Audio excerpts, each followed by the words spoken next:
Om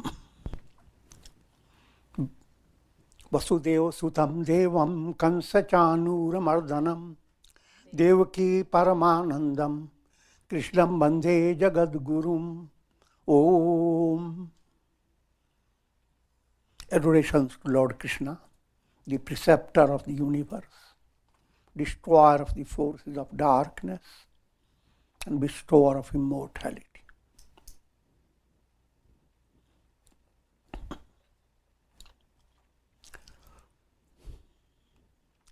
We are in chapter 4, known as Jnana Karma Sannyasa Yoga. In brief, is the yoga of wisdom. And verse number is 8.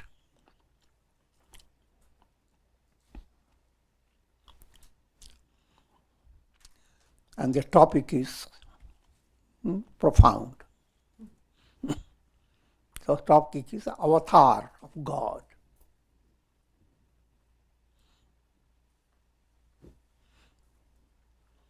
Yada yada hi dharmasya glanir bhavati bharata abhyutthanam adharmasya tadatmanam srijamyaham.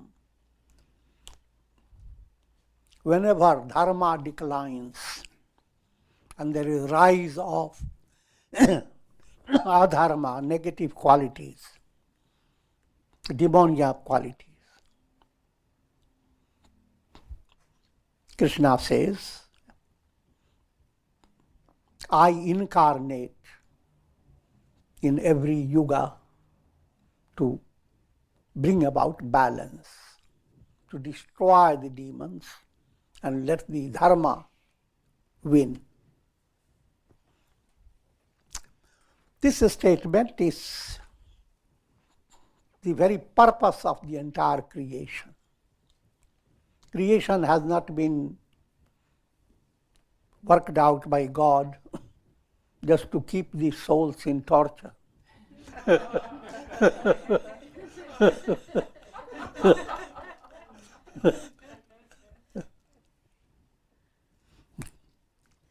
Creation has been brought out by God for leading the soul to its essential nature.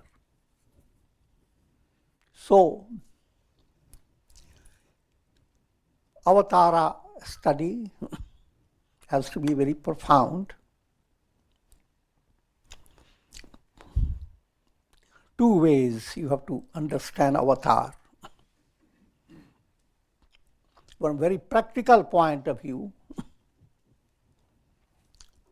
historical avatar has nothing to do with you because it's already gone, past.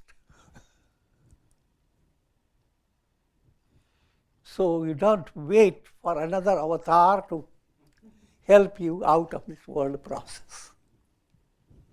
Yes, from historical avatar, whatever sages have talked about, the leelas and the stories, they are the source of your inspiration.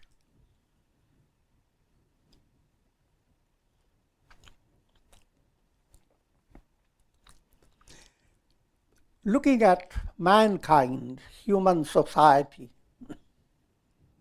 humanity goes through ups and downs, just like every individual goes ups and downs. So whenever it seems that human culture has become very degraded, everywhere people are just following the philosophy of Ravana, might is right. If you are strong, nobody should oppose you. What you say is the right thing. Or like Kansa in Bhagavad Puran, he also had the same bully-headed.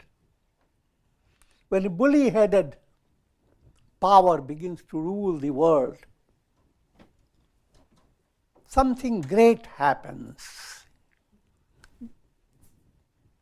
So you have, in Indian society, you suddenly found Gandhi's role. Mahatma Gandhi began to present a life of such inspiration and force that it brought about a tremendous change in entire India, not only for all humanity. They will always remember that particular power of ahimsa, satyagraha. Any personality who does that is an avatara. Whether you recognize, is not recognized or not, doesn't matter.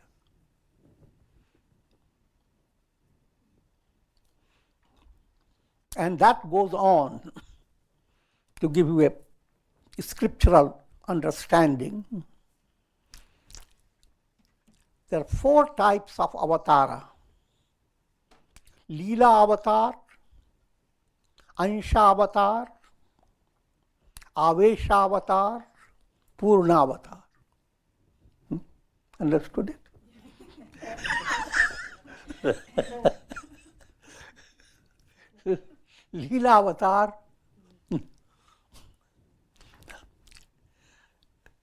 Krishna presents Leela avatar. Whatever he does is not to be followed literally, but you have to gain insight.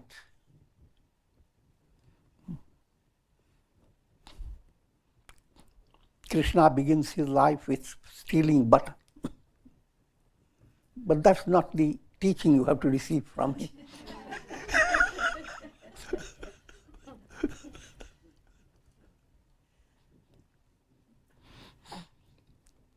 A greater highlight of his life is dancing with the gopis. You don't live to come to that stage in society. You know, that Leela avatar. Behind all that, there is a profound meaning. As Krishna advances, mature, he marries 16,000 or more.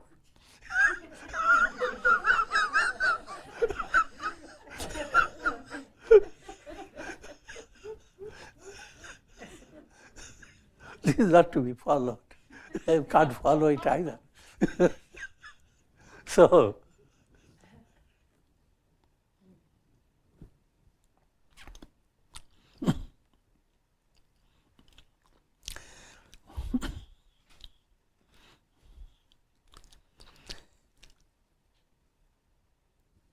think of Rama.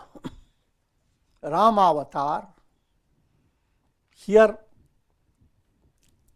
Rama presents an exemplary style of life. So most of the things Rama does are meant to give you guidance how to be in society, if you are in the family, how to behave with your mother, with your father, brothers, guru, etc., and all details of a cultured way of living in society. Rama is Maryada Purushottam. Gives a Maryada, a disciplined style of life.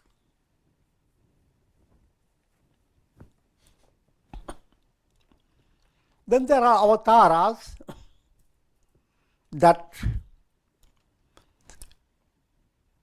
suddenly some great personality comes into the scene. His role is only for a short time. That's called Avesha avatar. Great personality. Avesha means a devotee is in a state of facing a terrible challenge. A demon has come to destroy someone, and suddenly an avatara manifests, cuts down the demon. The story of Gajagraha comes into it. I'm not going into that. But that the idea is a sudden manifestation.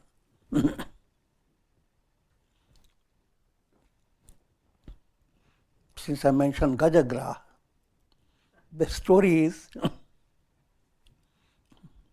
an elephant goes into a lake. An elephant is a devotional type of spirit. Here's the storyline. A crocodile catches hold of the foot of the elephant. Elephant called Gaj, crocodile is Gra. And elephant struggles. Ultimately surrenders to God by taking a little lotus, catches the lotus by the trunk, offers it, God, oh God, you are the only one. And suddenly a divine presence manifests and cuts down that crocodile. These are all allegorically presented episodes, parables. All that it implies, there are times when very difficult situation society is facing and it is corrected by a miraculous process. So there are various avatars. But what's most practical is for every individual to realize, who am I?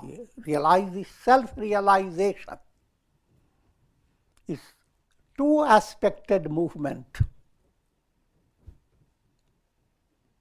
Arohan and Avataran. Arohan, you begin to raise yourself by pursuing the path of righteousness. You allow by your self-effort to be disciplined in your thought, word, deed, and highly cultured. So you are raising, that's called Arohan. But as you are ascending, the divine begins to descend.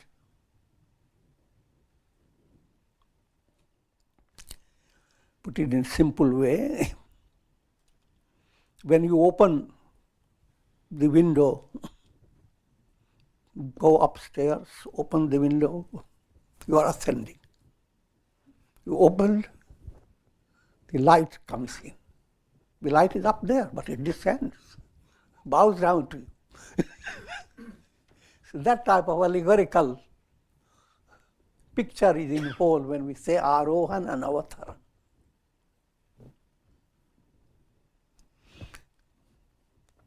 That goes on happening in every individual who is pursuing the path. So don't worry about when the avatara is coming.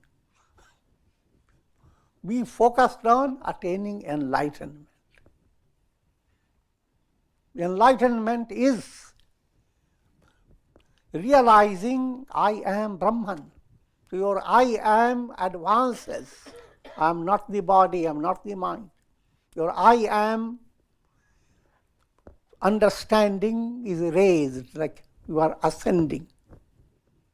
And then culmination, Brahman grabs your I am.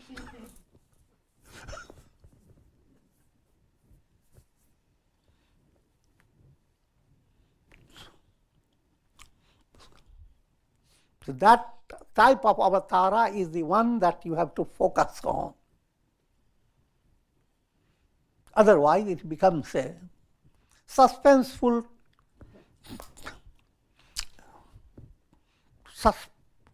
talking point. People gather together and they start talking. You know, avatara is coming. Just a matter of 50 more years. So all these wicked people, they are going to be crushed.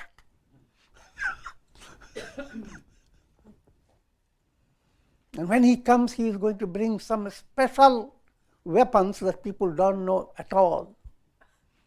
So now we're going to go with a big study and gathering lots of points I'm talking about this type of study of scripture is completely a wastage of energy and creating mental distraction. This is Ravana's job. It's not a saintly job.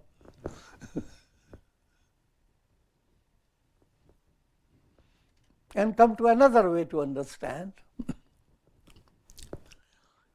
An avatara does not resolve everybody's problem. While avatara is being worshipped by Arjuna as great God, there are so many people who don't have any reverence for Krishna. And nothing can be done about it because their karmas are not ready. So, avatara does not outstep the law of karma. So, keeping all that in view, let me go into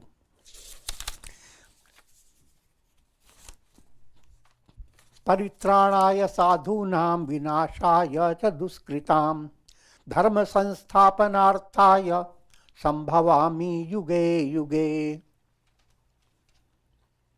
To protect the saints and sages, to destroy the evil doers, and to re-establish dharma, I incarnate from age to age. The I of Krishna is Brahman, God, the God. That God incarnates again and again. What's the purpose of his incarnation? To protect the saints and sages.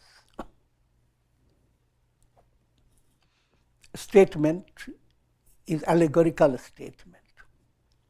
Saints and sages are those who have already attained enlightenment. They don't need your protection.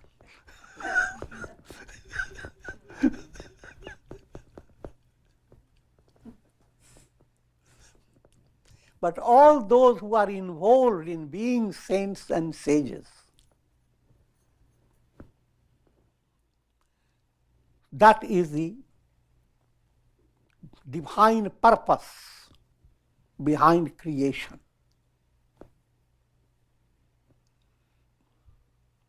To enable the higher self to win over the lower self. That's the purpose behind creation. To enable light to win darkness. To enable dharma, virtue to win over vice.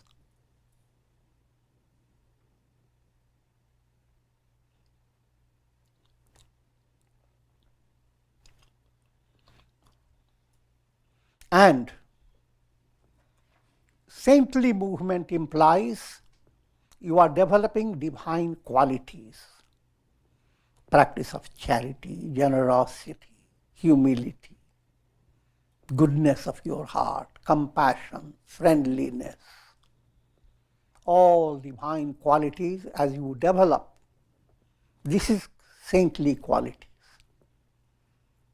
In divine plan, those qualities are protected, supported by God, and led to win.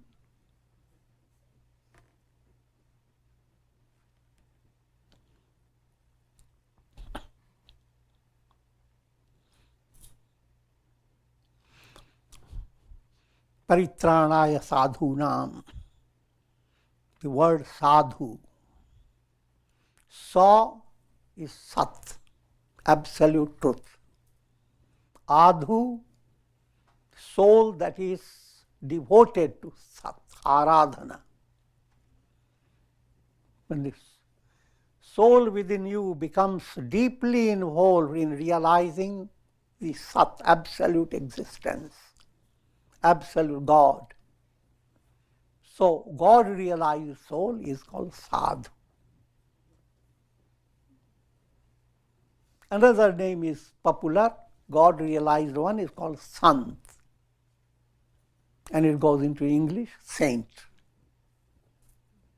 Sant, where the ant, the climax is attainment of Sat.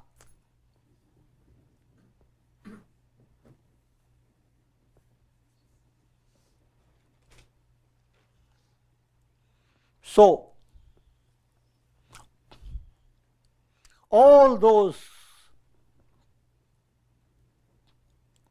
divine virtues which are the characteristics of advancing society in a profound way. Society really enjoys prosperity, happiness, warmth in relations, and if that type of joy you want to bring in the world, then what is needed? Virtuous qualities must be highlighted. Every family begins to prepare their children how to be kind, how to be compassionate, not go on thinking about when will I have guns and will fight, smash the heads of people.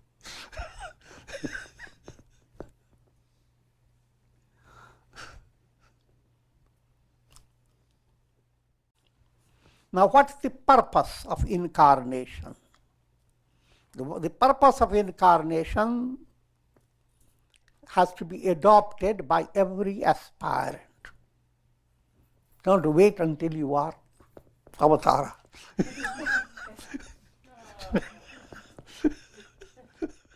What avatara is supposed to do, start working in that direction.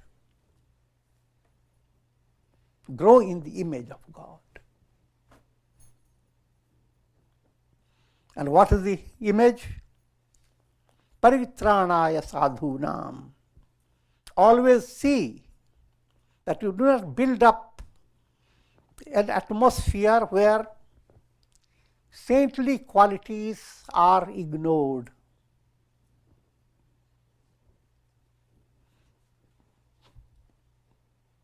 Where people who have the good qualities, sincerity, generosity, humility, they are shut out. But people who have the qualities of making big money immediately, by hook or by crook, they are given the highlight. They are the best ones. If that is happening, society is going to go through hell. Humanity has nothing really to be nourished by. When you go on hearing the stories of bully-headed personalities and how much they have acquired and their power, it sinks your heart. It doesn't give you real nourishment. Society becomes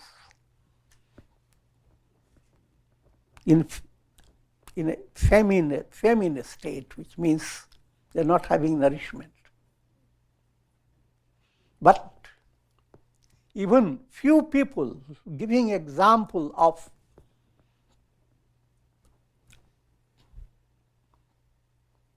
goodness, of saintliness,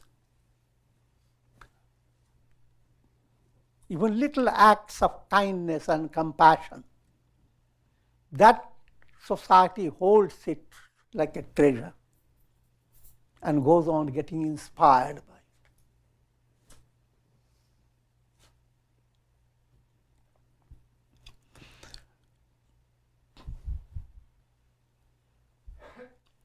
Every aspirant, therefore, must develop that type of aspiration to promote, to develop good quality, be good, and share it with others.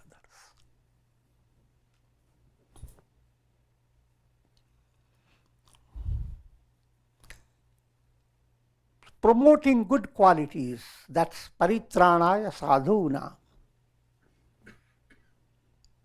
And sublimating negative qualities, vinashaya cha duskritam. Anger, hate, greed, negative way of looking at life. So many negative qualities, but instead of being frightened by negative qualities, continue to allow the positive to develop, and positive overcomes negative. Only what is needed for you, that in this process you must have immense patience, wait and watch. If you lack that patience, your fear proves to be right.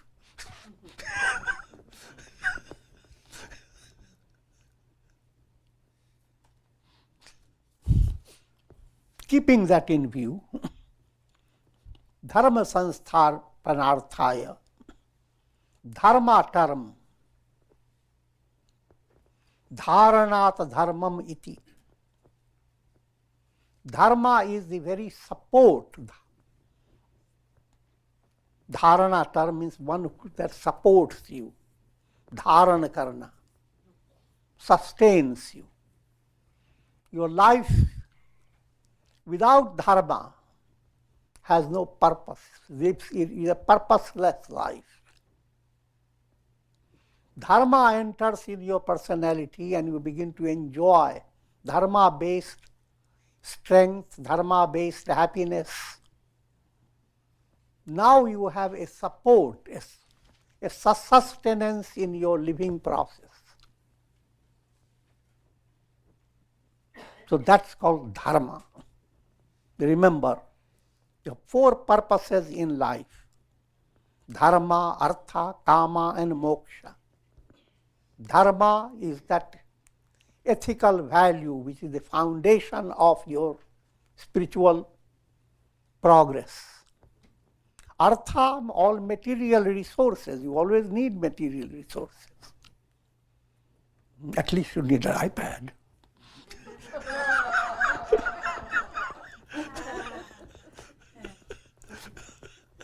I'm joking.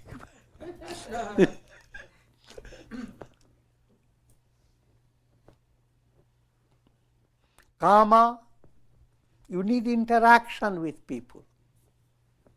You need to build up relationships. All that.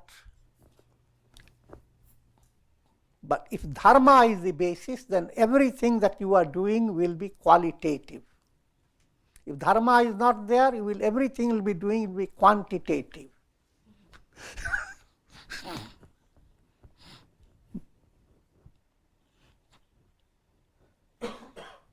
Gandhari had 100 sons. Quantitative.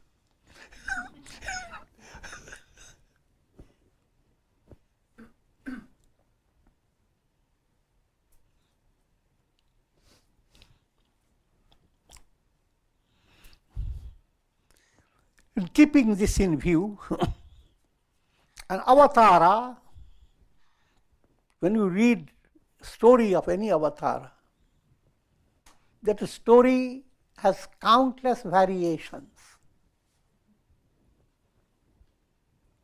So, if your mind is not really well educated, mature, you will be simply caught up by so many stories. Say, for example, in Tulsi Ramayana, Rama Rajya, Rama begins to rule and everything is wonderful.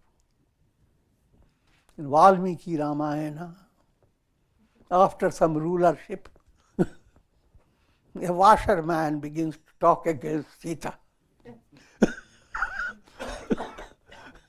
And the most pathetic development happens. Sita is again banished. And this time she enters into the earth and Rama becomes completely alone. The story is told to highlight Vedanta. The ultimately non-duality is the goal. Sita is Vivek, Buddhi, intuitive intellect that led the soul to that height. Having led, subsides. But the people who read that, their minds get trapped. And so many ways the human mind goes on discussing. Rama shouldn't have done that. What will happen to people if they follow his ideal?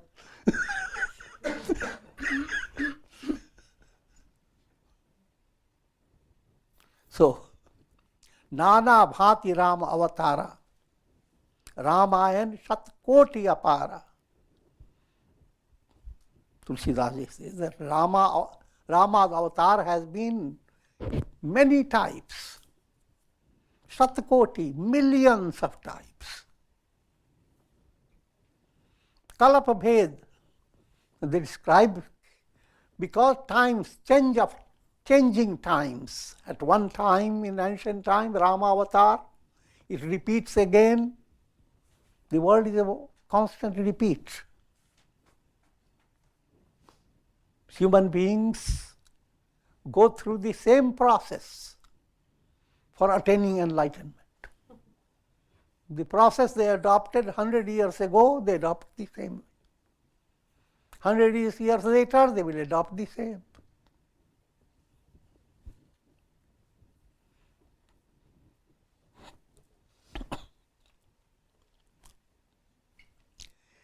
Ninth verse. Janma karma cha me divyam evam yo vetti tattvataha tyaktva deham punarjanma naiti mameti so Arjuna. O Arjuna, my birth and my karmas, my actions are divine. Whoever knows this truly will not be reborn after shedding this physical body. He will come to me.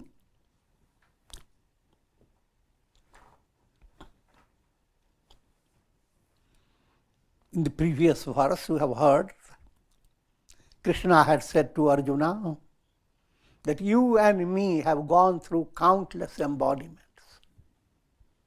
I know all, you do not know.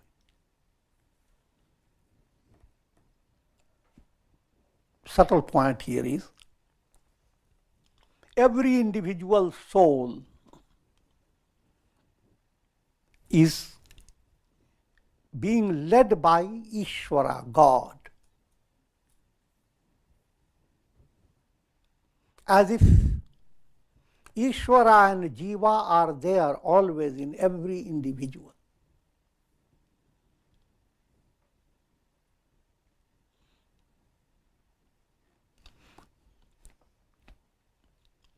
I will turn your attention to what Gita is going to explain later in 13th chapter. The role of Ishvara. Upadrashtanumanta cha bharta bhokta maheshwaraha paramatmeti chapyukto dehesmin purusha paraha. If you are on the right path, God plays different roles in your personality. First role, upadrashta. Think of a child being watched by a mother. First stage, the child is playing, etc., and the mother is simply watching. To come within the watch, that's a profound development. So as you begin to enjoy satsanga, develop sattvic nature, you come within the watch of God. How do you know it? Your faith grows strong, your positivity is powerful, and there are many, many ways to know it. It's called Upadrashta. God is watching. Anumantacha. Not only watching, say your child is doing something with some type of a project, and mother watches. The child comes to a stage of hesitation. Should I lift this stone or not? And the mother opens the window. Yes, yes, do it, do it.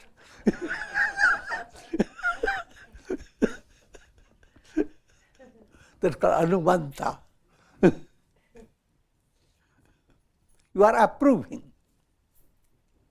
First say watching, next approving.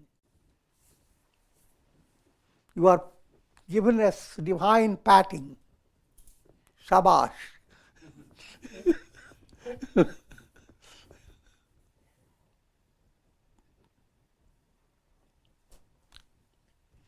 Next stage, Bharta. God becomes your sustainer. In Hindu society, husbands are called Bhartar. So women call their husband Bhartar. Bhartar, he is the sustainer of the family.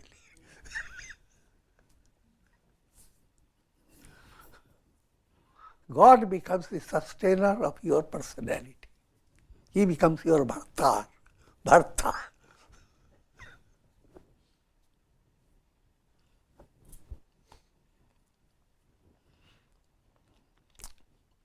And next stage of God, Maheshwara. He is God of gods. And finally, that God is Paramatma, your very soul, essential nature of your soul.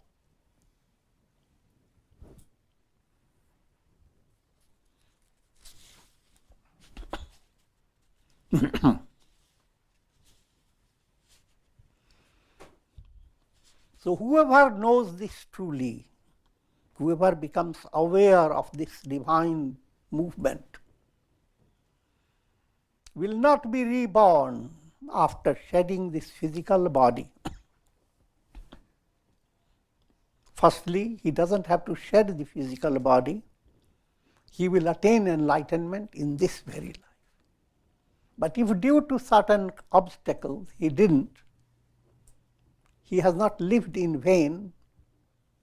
He will be entering into another embodiment well enriched by the previous embodiment. So now that type of movement is purposeful movement.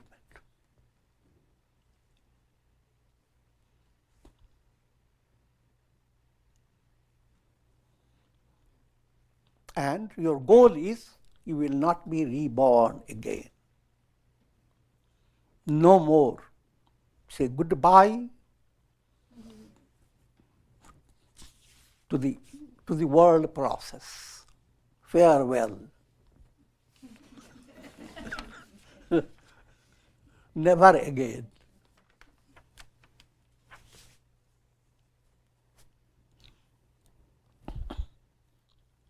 Vitaraga bhaya krodham manmaya mamupashrita bahavo jnana tapasa puta madbhavamagata.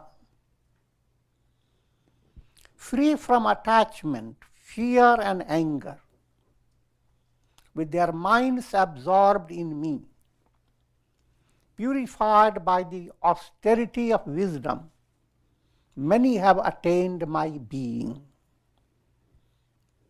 Literal doesn't give you much understanding. You have to go into deeper meaning.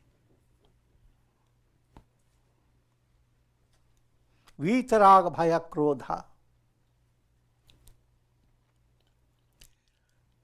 First stage of your sadhana is focused on being free from impurities, called vikaras. And impurities are highlighted by three words: rag, attachment.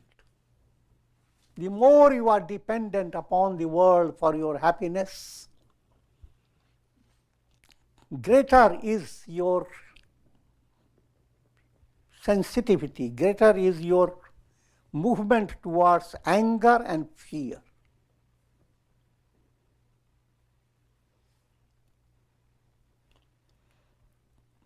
Mind that is subjected to anger, that mind goes on creating negative karmas and loses its power. Mind has the power to lead you to liberation, but that power is being used up by meaningless agitation. And another that thwarts your strength most effectively is fear. These are most haunting problems of every individual. Fear. Here, fear.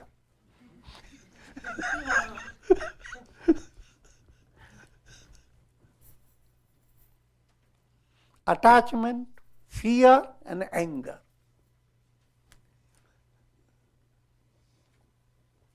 Live your life with a subtle intention towards controlling these three. These three are highlighted. Automatically, all other ramifications come under control. Now, raga, attachment, develop a channel that raga sublimates to attachment towards God. Every raga means you are trying to get some joyousness, some pleasure. But happiness does not come from objects of the world. It comes from the source, the reality within yourself, God. So raga must turn into vairagya, dispassion towards superficial pleasures, and love of God.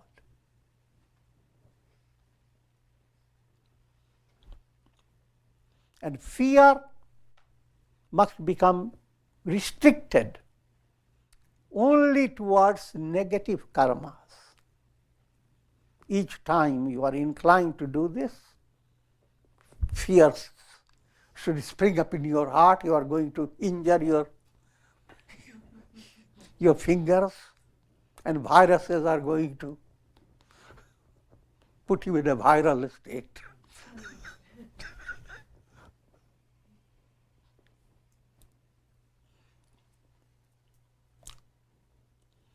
And krodha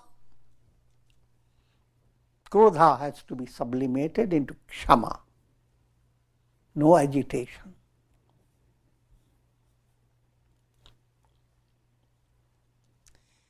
So, vikara mukti, one point. Manmaya, allow your mind as vikara mukti goes on, removing the vices from your mind, sublimating them as it goes on. Mind now must go on enjoying, coming closer to God.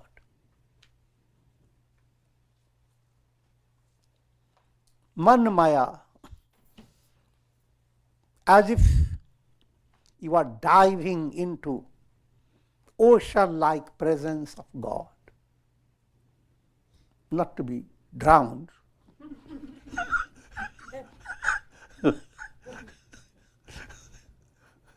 It is a joyous dive.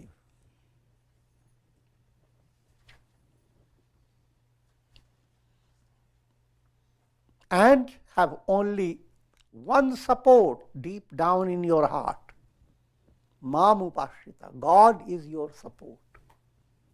If God is your support, then the entire world is with you.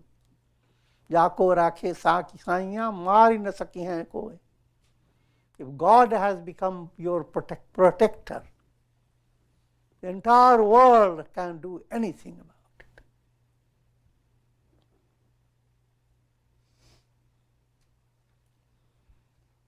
Bahavo jnana tapasa. And removing impurities have not, until you go into the deeper, the roots of impurities are in your vasanas, subtle impressions. Those subtle impressions, they are not wiped away just by doing good karmas.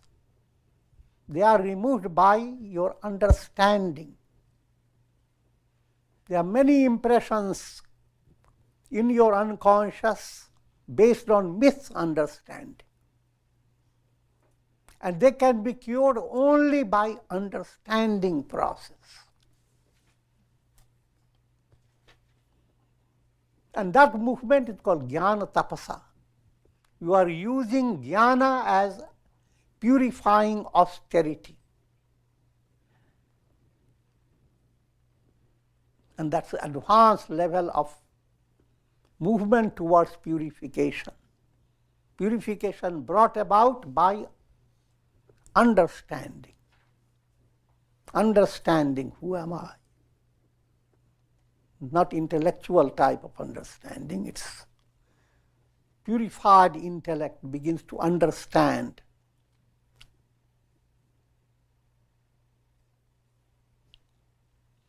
And end result, madbhava agata. One realizes I am Brahman. Madbhava, we become one with God. So see how many things are put there in one little verse. And people reading Gita, they go fast. They have to complete the whole chapter.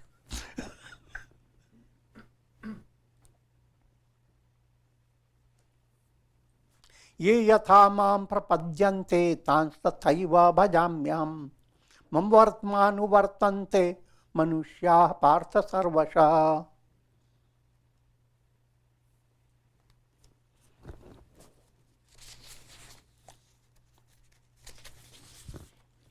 O Partha, in whatever way a person adores me, in the same manner I bestow my grace upon him. All human beings follow my path in various ways. It's a profound statement again. Everyone is actually invoking God. But God to your mind has become, due to ignorance, what you think you are trying to get various objects of the world, trying to settle various problems of the world. But in reality, your real urge is to move towards God.